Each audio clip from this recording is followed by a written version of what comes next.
Maoko munhu wese simukapa wakagara munhu wese. If you are on a wheelchair, stand up and walk right now. Pari kudeclare munhu waMwari, munhu wese gamuchira pauri papo nedambudziko ripi. If you are blind, open your eyes and start to see right now. Thank you, Jesus. Testimony munhu waMwari. Tina mama vauya pano totally blind munhu waMwari vasingaoni. But amai pamadeclare maziso avo avhurika. Amai vaakuona munhu waMwari. Celebrate Jesus. There is a change right now. Yes, there's a change. Do you remember this lady? How many can remember this lady? How many are remembering this lady? Do you remember this lady? Last week? Last week ndaiti prophet ndapererwa ndichaziva zvekuita. My cells are dead, my nerves akasvava, ari irreversible. Ndinoperekedzwa nemwana aneta neni. Anofamba neminguva dzese. Aneta mwana wangu mukomana. Anofamba akakubata inguva dzese. 4 years zvakatomutasa ndo chikoro. First 2 years dai ari form 4 this year asanga form 2. 2 years ndakatoomerwa nekustroka nekuita blind ndiye anga inini. Amai mutaura kuti akatadza kuti ndauchikoro mwana wenyu. Nanhasi hasi kuenda kuchikoro because of inini nekuti ndiye anoona vamwe vadiki.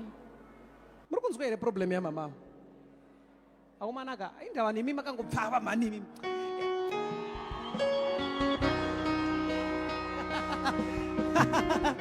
Are you hearing this?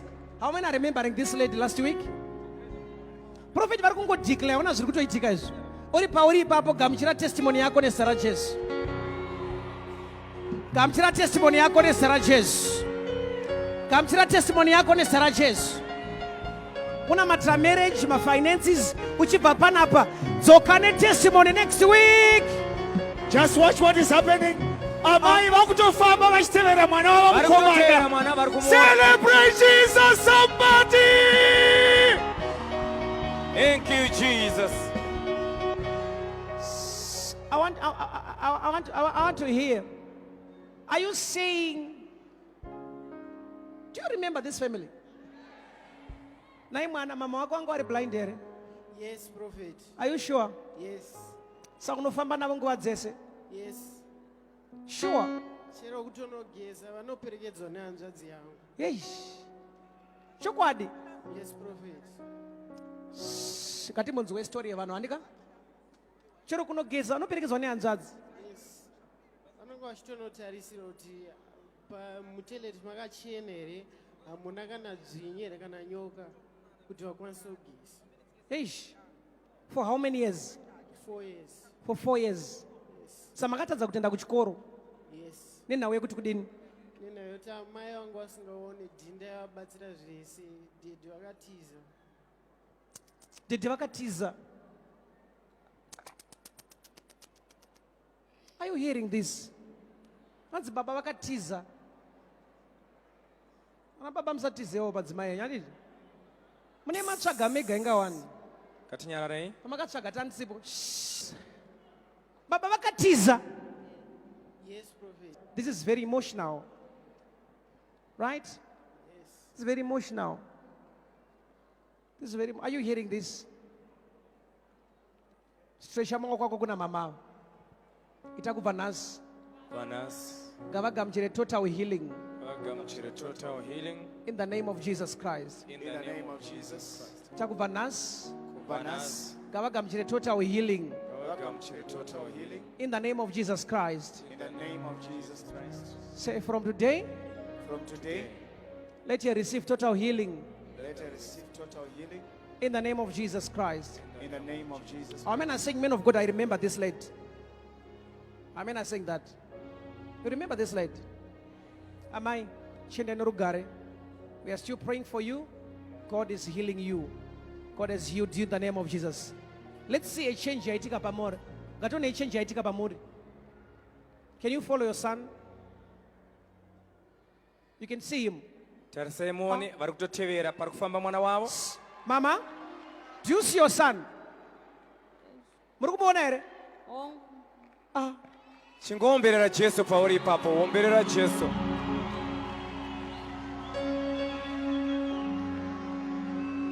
Kuchipatara vakati kudini mama?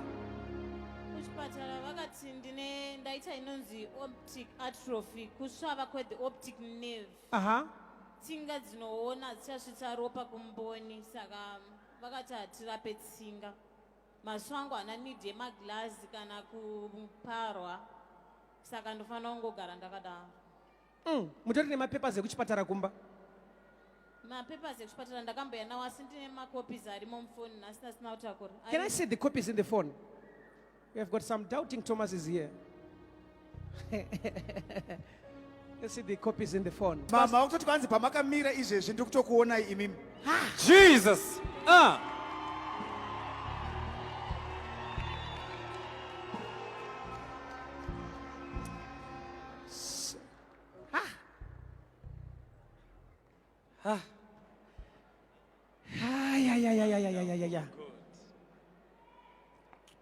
Can you Prophet, so kana ndadeliverwa fully ndinokumbira kuimba. ukumbira kuimba? That's my talent. Oh. Thank you, Jesus. Oh, God bless you. Can you zoom the letter? Next week, we want you to come with the full papers as you are still in your process of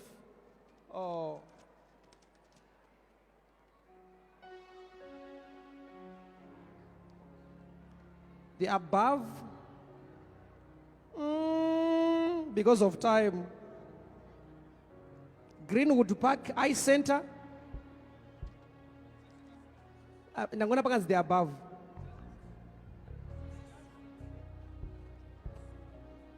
Alakujema doctors. Nepakanzi the above. What's babu's you? Eh? This condition will not improve. Up, no banda up. Up, never far up. I'll just read my papers next week.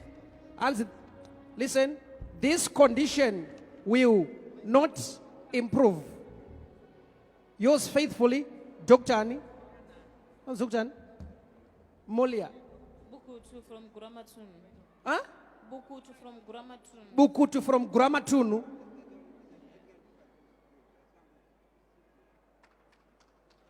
Bukutu Dr. S. Guramatunu. A letter from Dr. Bukutu Guramatunu. But this condition will not improve.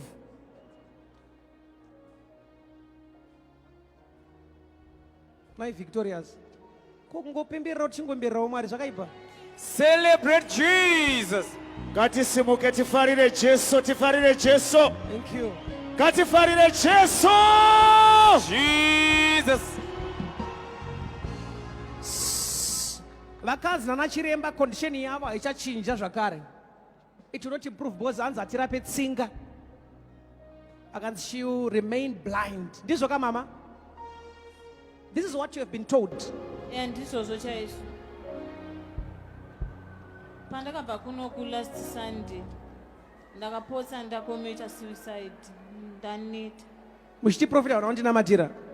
Yeah, plus mwana wangu anga kuti ndoda kubva pamba. Hanzi nei? Angada kuenda kuhama dzababa wake. Hanzi ndaneta nemi mama. Yeah.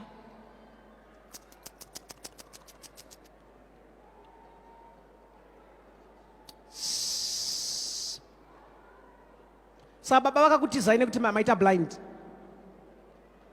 No. Okay. Ndiye akatokonzeresa the blindness. Okay.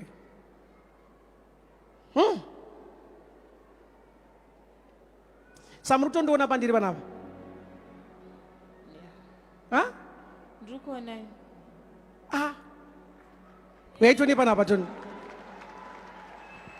Tarirai mama Aiwa church, celebrate Jesus.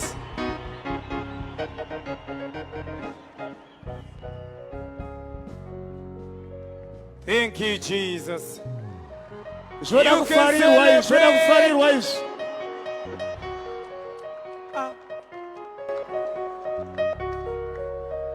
Kwadzimai vangu vakanaka mukuvaonera. Kuvaona. Kugara pasofa. Ha? vane vakafuga chine tugreen Vakapfeka zverudzwa? vakafuga chine tugreen Chine green. Wow. Ende muno wakwazetoni. This is a miracle, this is a miracle, this is a miracle. Give glory to Jesus. Celebrate!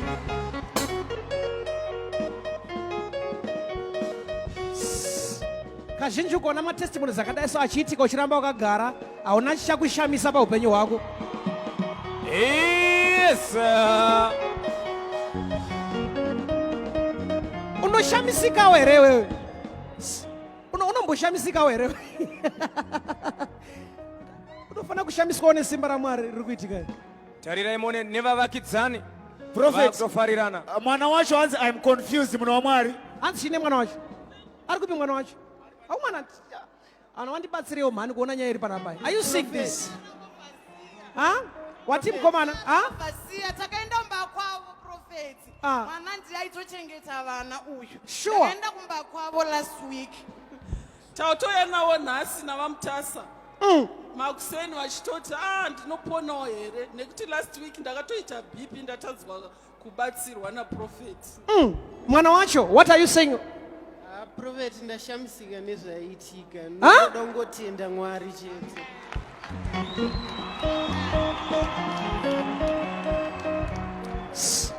Iwe uri kushamisika nezvaitika mwana? Ndikufara zvikuru. Sure. Serious. Hausi kuzvibhilivha zvikuitika izvi? Ndazvibhilivha nekuzviona. Uri kushamisika? Pasati zvanga zvaitika ndasingazvibhilivhi.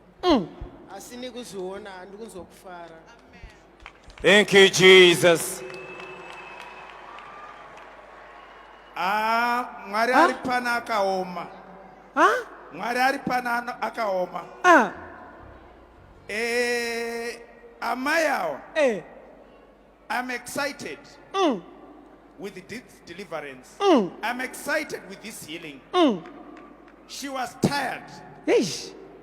I remember last night telling my wife to say, please tell them not to get tired. Even myself, when I wanted to meet the prophet for the first time, it was 3 weeks for me. 3 weeks. But I was always seeing you like this, but not having access to you. So these were the words of encouragement that I gave you to say, don't get tired. Wow. If it means the 30 days, if it means a year, continue coming. Yes. Give glory to Jesus. You can do better for Jesus. Jesus. Prophet. Ndoda kuti mundibatsire kutenda mama mai mutasa namutasa namama mai gomo. Wow. Havandizive, they are strangers. Ndinazo hama out there but havamire neni. But they made sure kuti I ate never na vangu. Sure. They made sure I come to church without kana kobo rangu. I want God to bless them abundantly. Oh, Jesus. Thank you, Jesus. Ladies and gentlemen, this is so emotional. This is so emotional. Ari kubatwawo nezvinhu zviri kuitika panapa izvi. Muri kubatwawo nazvo here zviri kuitika pana? Are you sure? Tapedza edu service, we're about to go. But is this thing touching your heart? This is so emotional. Yes. It's not the prophet. It's Jesus doing this. Oh, yes. Prophet, And all the glory belongs to Jesus, not to the prophet. Thank you, Jesus. munana wacho mama wari kuti hanzi site yacho iri kuenda ichiwedzera. Ichiwedzera.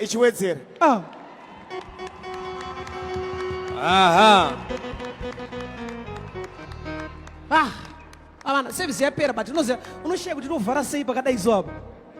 Kuti if the power of God can do this, havana kubatwa musoro naprofeti. Profeti vangodeclare chete tiri kuuya chimbomira timbofare. Listen everyone. Chimbomira mbichana. Listen everyone. Listen. Tiri kuuya koko. Mira. Chimbomira timbofare mbichana. If we can see this, what about your life today? Ani muri kunzwa mama vanga vaneta. Vanga tocommita suicide. Mwana wangu kuti mama ndaneta nekufamba nemi ndaneta ndakuenda kuhama dzedu. But this is what God has done. This kind God, oh, I've never seen your type. Okay. This kind God, oh, blessed be your holy name. This kind God, oh, I've never seen your type. Oh, this kind God, oh, blessed be your holy name.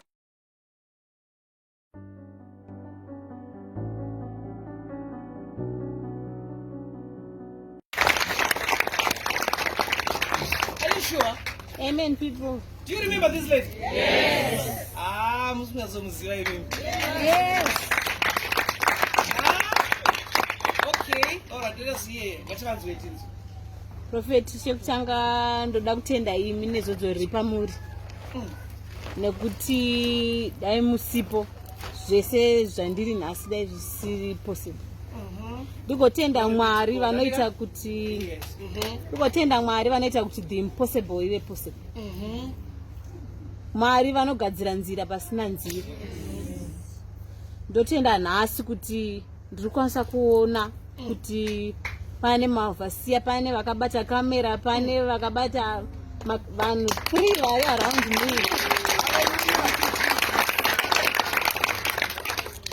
Ndikotenda futi kuti makagara white chairs.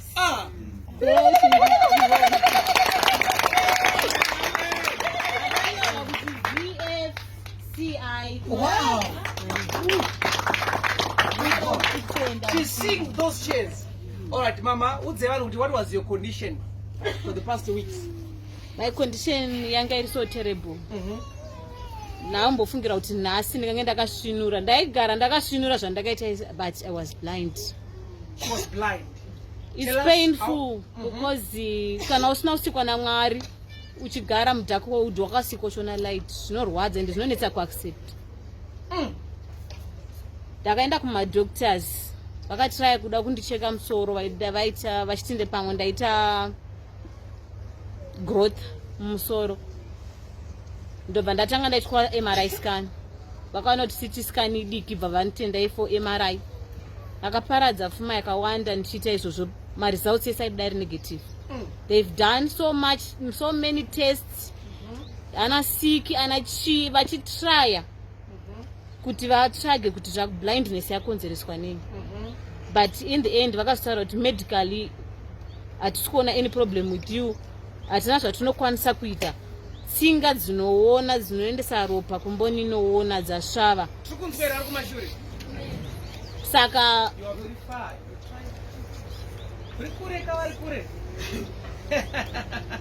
I want everyone to hear this testimony. As you hear this testimony, your testimony is also coming. Amen. Let us hear. Saka ndakanzi manerves anosupply blood kumboni yeziso inoona asvava ende hatina any operation inoitika patsinga except kana yada kuzvihila yega. But isusu we've done our part. Ndakaenda as far as kunoenda ku BTS, that's blood transfusion service, kunobvenwa blood rangu vachitrya kubvisa, vachitrya kuda kuti vabvise ma-dead cells, vachiti pamwe ndine ma-dead cells vandiise mamwe. Zvese ndikatoita vanga panapa nokuti vaisa tsono dzakawanda mumiri mangu. So ndakangobuda muhospital ndakuti mahospital bills ari kuitika, ndandisina injection kana tablet anything chandaikwanisa kupiwa nehospital kunze kwebeans dzavo dzemuhospital ndo dzandaingodya. There was nothing that could be done. Nothing, absolutely nothing. Vakati it's irreversible situation necondition yamave, it's irreversible. makutogara makadaro zvamakatogumira kungoona izvozvo ndizvozvo. Saka ndotenda Mwari kuti nhasi I can see kuti munhu, I can see kuti icho chicho, I can see kuti tiri mutent white, I can see kuti apane swing. Ndotenda Mwari nhasi because he grace. Right, as she's explaining, I'm helping you as well. On Sunday, I saw in your phone somebody na grammar tune, Dr. Yeah, and I have the hard copy here. Yes, I told you to come with the hard copy on Sunday. Right, we want to hear, we want to see. This is my medical. These are medical reports. Right, thank you. These are medical reports. Huh?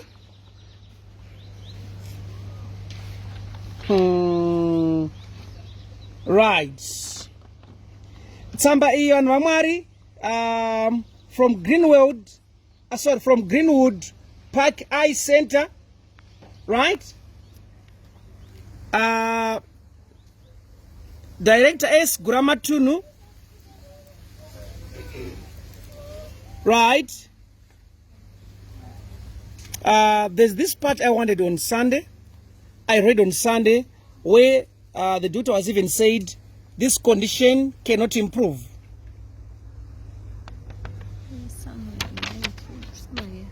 Right? This condition will not improve. Right? Unfortunately, she is legally blind. According to the WHO classification, and this condition will not improve. Yours faithfully, Dr. Mori? It's Bukutu. Dr. Bukutu from Gramatunu.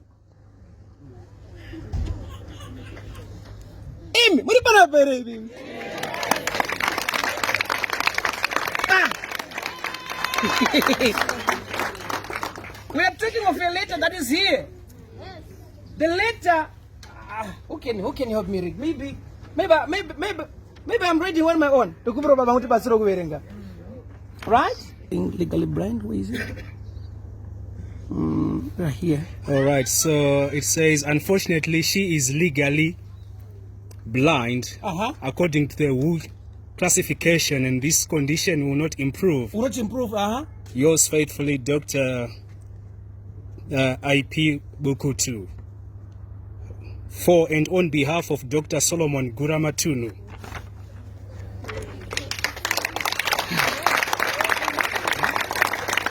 We are talking of our man.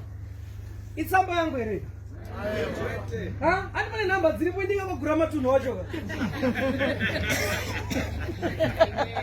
You know, sometimes when we pray for people like this, okay, address it to Greenwood Park Eye Center, 175 5th Avenue, corner 8th Street, PO Box, Mr. 28, Marlborough, Harare, Cheo, 0 something here, email, and everything here. Hello?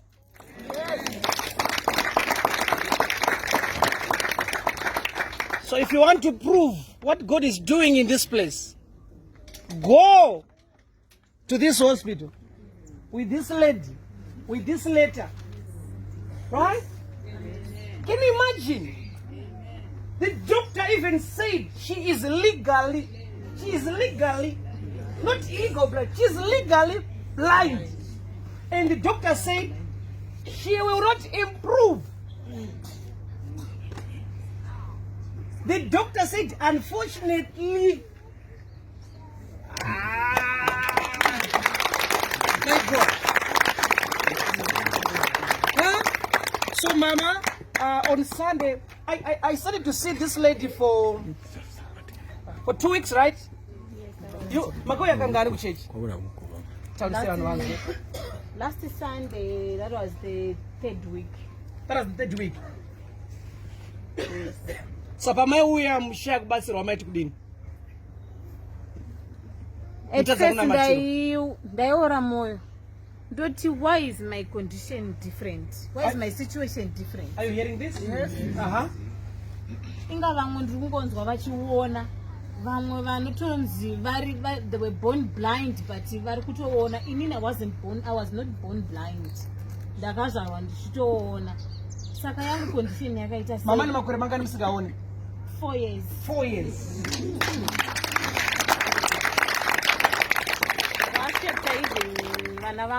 Zvakafita chii mama? Tell us your story. Everyone, I want you to hear clearly. Please, singotirirawo kani, uziye mwari paanosangana newe. Okay, Situation yangu yeblindness yakaafekta vana vangu zvakanyanya. Ikaafekta inini zvakanyanya nekuti ndanga ndamunhu wekuti anoda kudependa on munhu. Ndandiri munhu aizvishandira but ndakapesana ndada kudependa on vanhu. Zvakaafekta vana kuchikoro.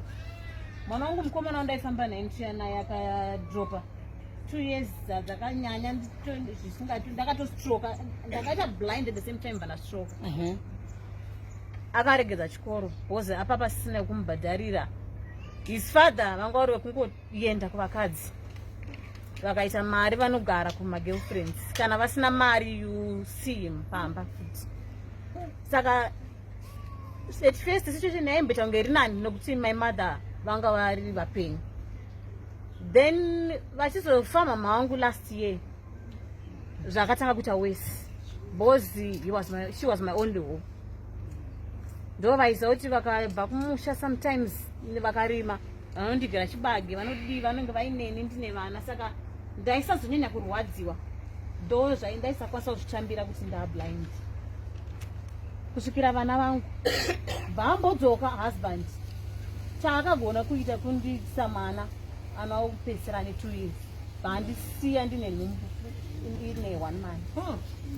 Mwana wangu mukomana ndiye aita unge murume wangu, ndichienda naye kuhospital ndichirwadziwa kusvika ndadeliver. Zvese izvi zvakamuafecta and I know kuti ari affected zvekuti emotionally anotoda futi counseling because life yatakarama yange yakaoma. So ndiyaifamba neni always. Handina kwanisina kuenda, handinyari nazvo. Ndakaenda kwese kwanzikana n'anga ine mbiri ndaingoenda because ndaida kungoti ndiregaine eyesight back. Kusvikira ndatoshandiswawo nen'anga yaida kuwanawo mari through me, ndaendeswa on social media ndikumbira assistance yekuti ndichengete vana.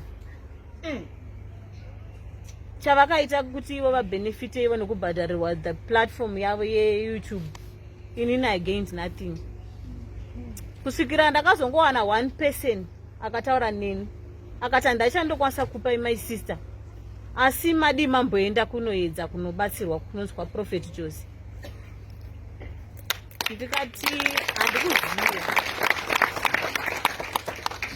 Ndikati handikuzive enda handina mari. Zvikanzi chaona kuti toita sei, asi dai mamboenda ikoko I tell you munodzoka mako. Mari yekombi chaiyo. Kuti mari yekona Prophet yekombi. Ndandisina. She couldn't have that. Mari yekombi chaiyo ndandisina. Because she's blind. When can she get that? Okay. Ndakawana mumwe munhu akandibatsira nemari yekombi. Andiona ndaenda kunoda kubatsirwa ikoko kwandikutaura. Pazvaramba ndobva anditi try Prophet Jose, you never go wrong. Ndopa ndakapiwa mari yekombi ndichibva ndauya. Akakupa mari yekombi ndiani? Mumwe mukadzi. But anopinda this ministry. Ko akakuti uyai ndiani? Mumwe mukadzi futi. Mumwe mukadzi, okay. Ari South Africa. Okay. Aiti anocommunicate nemi paZoom. Okay. Saka ndiye akazonditi nditaura, ndofunga ndiye akapa connection kune mukadzi akasitaura neni akazondipa mari kunoku. That's great. Saka ndakauya kunoku iri Sunday.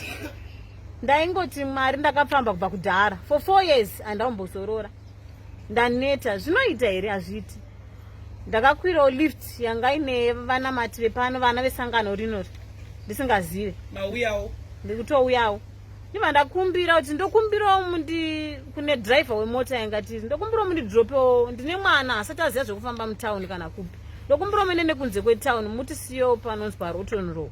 kubva ipapo panogona kureruka kufamba tichibvunza kuti taenda pacity sports. Havana kuramba vakabvuma. Sezvinei zvandakatoita izvo zvakatofadzawo futi vanga varimo ndisingazoti vana vesangano rinoro. Apa mama komiso mchiti lift. Nditi lift. Wow.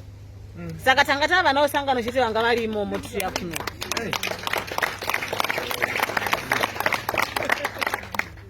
Tichiuya kunoku takasvika pakudzikiswa parotuno. Vakatimirira mwana wangu bhandibata roko. Papa vakandibvunza kuti murume ndiye akanditi makadii amai, ndikati ndipo makadii. Hanzi asamuoni, ndikati hongu. Hanzi ko muri kuenda kupi? Ndikati toda kutsvaga kunonzi kune chechi inonzi Victorious yaProphet Jose. Takanzi tikasvika parotuno tunoenda kune showground tinenge tasvika. Zvikanzi ndokwatiri kuenda. Vakatanga kufamba vachitaura nesu. For sure ndakatanga kutonzwa kuti ndakutonosvika ndichitoona. Pakatozotaura Prophet tatoenda kuma1-on-1 eSunday achoni. Pavakatozotaura kuti this lady afanana namatoa nhasi, ndikati mai we nhasi ndotoenda kumba netsoka ndichidedzera kuti ndakuona. Saka mauya first Sunday. First Sunday. No help. No help. Hamuna kudisappointika here? Ndakadisappointika bichana, asi ndakava ne-encouragement kubva kumwana wangu. Akati mama, problem yenyu imezoti yakatoitwawo nemunhu kudhara, yakakura kubva kudhara ende yakatadzwa navanhu vakawanda. Chimbopai mukana, zvinoita tinodzoka futi. So you came back again? Ndakauya futi. Then you came back again? Hongu Prophet. Then you came back again? Exactly. Ndauya futi. Ndikati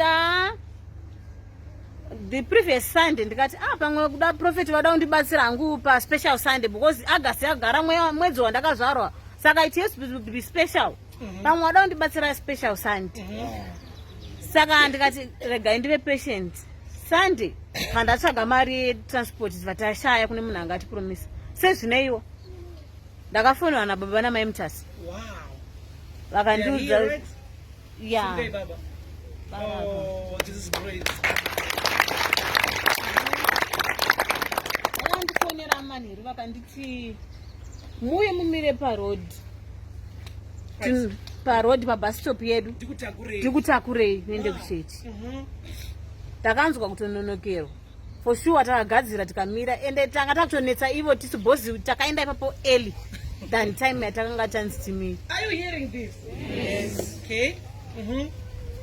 Takauya vatasvika. Aiwa, tiri muchechi zvese zviri right. Vataenda kuma1-on-1 vataprichirwa vatanamata vatadzoka muchechi. Tadzoka muchechi time yekuti Prophet vanga vakufamba. Vandabvunza mwana wangu ndikati Prophet vakusvika here kwatiriwo. Zvikanzi vanenge vakusvika because vapadhuze neline riri pamberi pedu. Ndabva ndizoti Prophet vaenda mama. Vadzokera futi kumberi. Ndikati mai we ndoita safe futi. Ndikati amen. Saka time iyoyo ndopavakaenda kumberi vatanga kuti ndada kudeclare uri kwauriko. Problem yako itosolvwa uri kwauriko kunyangwe ndisina kubata. Patime iyoyo ndopandakatanga kunzwa dzungu. Ndobva ndakutanga kugara pasi. Vanditi sumukai Prophet vanodzoka makadaro. Ndikati ndikunzwa dzungu. Saka time yandakatirai kushingirira ndakazopedzera ndangogara pasi. Ndichigara pasi the moment yakauya vanga vari paside, mukadzi anga ari paside pangu achinditi sumukai mumise placard zvenyu. Ndakava ndavhura maziso. Ndopandakatanga kuona munhu anga ari pamberi pangu kuti ndafira.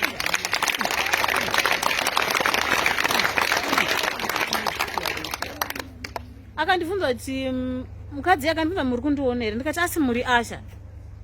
Zvanzi muri kundiona here, ndikati vanzi ndakapfeka, ndikati makapfeka blue. Papaita vamwe vanenge vanga vari vesecurity vanga vaine bhibhi. Ndobva vanditi muri kundiona here, ndakapfekei? Ndikati mune bhibhi asi mune something chine white, chinenge chiovercoat chine white. Ndopa vakabva vatanga kuenda neni forward.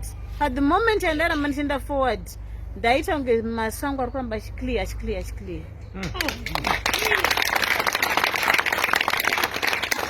So ndakanga ndangoisa faith kuti Mwari. That Sunday was my day. Nedeclaration yavaita iyoyo nometadza kundibata musoro. Zvakatokwana zvakadaro. Nokuti ndakaona kuti kubatwa musoro ndabatwa. MaSundays ese akatedzana.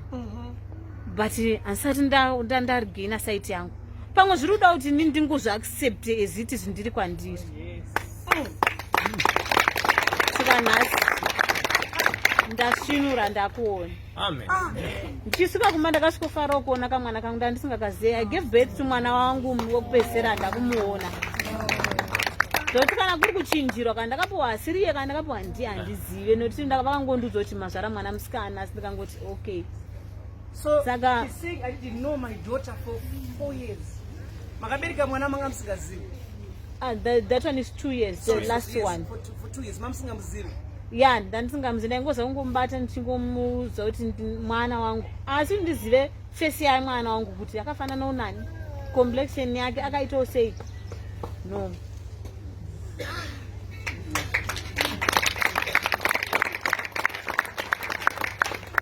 Several times aitomboya achindikuvadza nezvinhu kumeso ndisingaoni mwana akufamba akutamba aigona kuona chinhu chiri dangerous nandisikuona ondikuvadza but ndaingoti Mwari mune chinango one day ndichamuona one day zvichagadzirika kusvika nhasi ndinotenda Mwari neMwari waProphet Jose kuti ndakuona.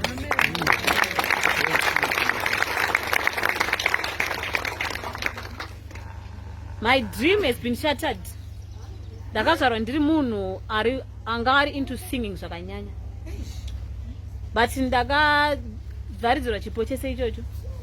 Nokuti mwana wangu pakandiudza kuti mama munomboziva kuti ndiani ari kuuya paNight of Creation. Ndakati ndiani. Zvikanzi munhu aida kuti murekodhe maalbums nemuchiimba munoziva kuti ndiani. Tikati obvious ndiMatthias Mary. Haana unombozviziva pamadays andaida kuti ndopa time yandakaita blind. Akanditsvaga akandishaya.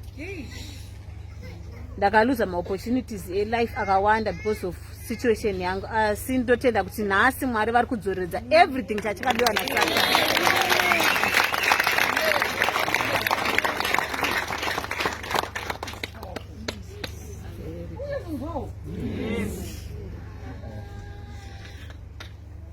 Saka kana chiprofita chichitaurwa nemuprofita musamusiya achienda. Ngaakuratidzei gwara. Munhu waMwari, uyai munhu waMwari. Kana chiprofita chotaurwa naProphet Jose otererai. Musarega vasina kukuratidzai gwara. Munhu waMwari, uyai. I thank God and I rejoice because I can see. Wow. God has made the impossible to be possible. So everyone, you can just stand up, clapping hands for Jesus. I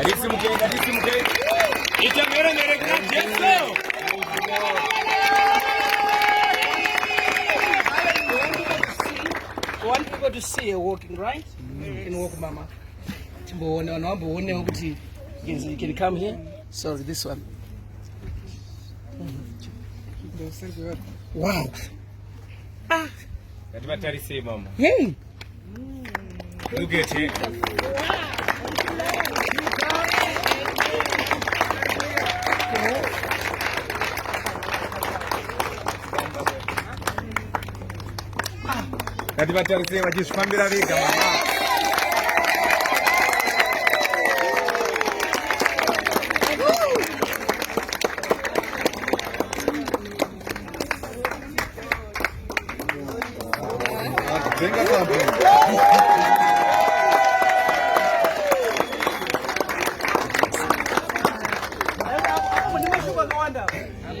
I'm telling you the truth. You don't need so many words. This lady, we just declared that uri kwauri koko right now. Just imagine.